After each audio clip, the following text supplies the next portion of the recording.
Subrata Ghosh was not a man born to the mountains.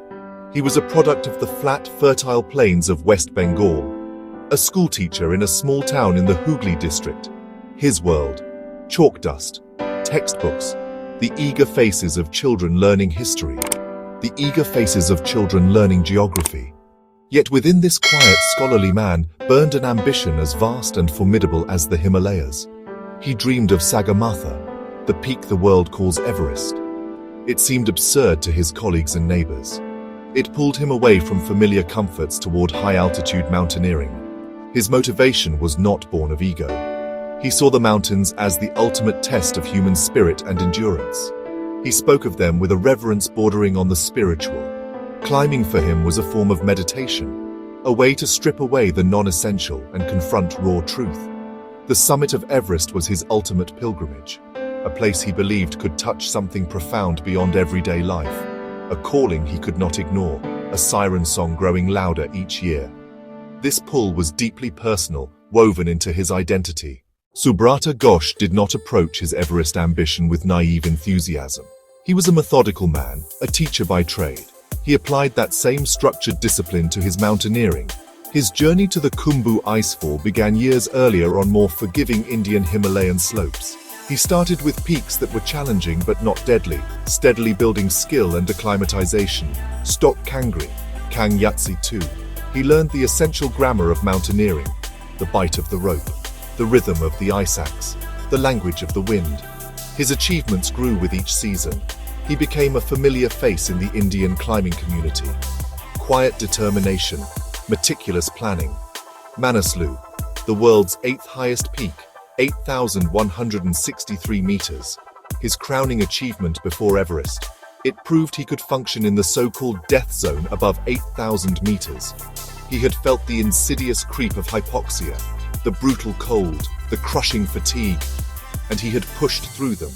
This success gave him and his sponsors the confidence he was ready. Preparation for his 2025 Everest expedition was an all-consuming affair, a logistical and physical marathon that began more than a year before Nepal. Mount Everest is more than just a mountain. It is a monument to the extreme limits of the natural world. Its summit, at 8,848.86 meters, juts into the lower stratosphere, a realm where the air is too thin to sustain human life.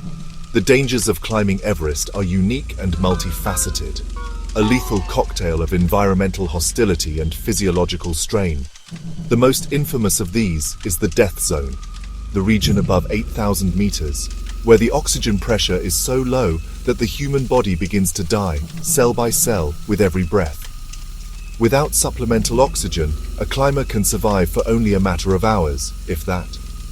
The Khumbu icefall, the first major obstacle above base camp, is a chaotic, ever-shifting river of ice, a labyrinth of seracs and crevasses that can collapse without warning. Climbers must navigate this treacherous maze on rickety aluminum ladders. Higher up, the threat of avalanches is a constant companion, especially on the Lhotse face. The weather is another fickle antagonist. The jet stream often blasts the summit with hurricane-force winds. Temperatures can plummet to -60 degrees Celsius, causing frostbite to exposed skin in minutes. The process of acclimatization is slow and painful. Headaches, nausea, debilitating fatigue. But even with careful acclimatization, the high altitude wages a war on the body. It can lead to life-threatening conditions like high-altitude cerebral edema and high-altitude pulmonary edema. The 2025 climbing season on Everest had been a difficult one. Unpredictable weather windows and heavier than usual snowfall, crowded and tense atmosphere at base camp. Subrata and his team navigated their acclimatization rotations with the patient discipline he was known for. Finally, in the third week of May, a narrow window of calm weather was forecast. The summit push was on. Subrata and his Sherpa Pasang, with 2 other client guide pairs, merged into a long single-file line. The air was frigid, each breath a conscious, labored effort, even with supplemental oxygen. The route was more crowded than anticipated, creating dangerous delays at key technical sections. This forced climbers to stand still in the life-sapping cold, burning precious oxygen and energy. Subrata found himself waiting for nearly 30 minutes below the Hillary step. His body temperature dropped. A subtle frustration crept in. Despite the delays, Subrata and Pasang reached the summit around 9:30 a.m. on May 24. The sky was a brilliant, cloudless blue. He unfurled a small Indian flag. Pasang took a few photographs, but the summit is only the halfway point. The descent was still to come. The elation was tempered by the grim reality. Their oxygen supplies were running lower than planned. For Subrata, his descent started off smoothly enough.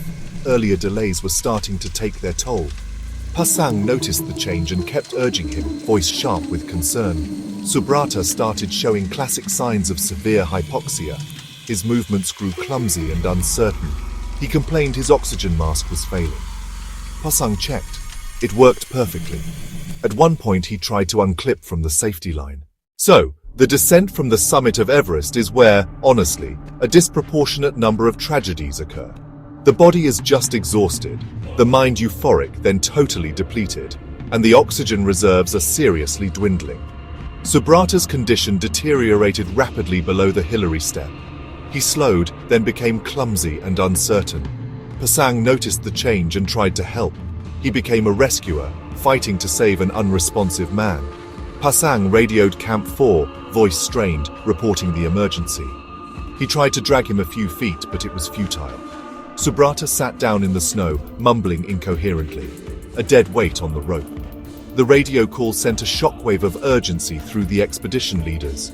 A rescue at that height is often impossible. The air is just too thin for helicopters. Sending fresh Sherpas would take hours. Time Subrata did not have. Pasang was also running low on oxygen. The brutal calculus of survival began to play out. A decision was made over the radio. Pasang was instructed to descend. He had to choose between 2 deaths and 1.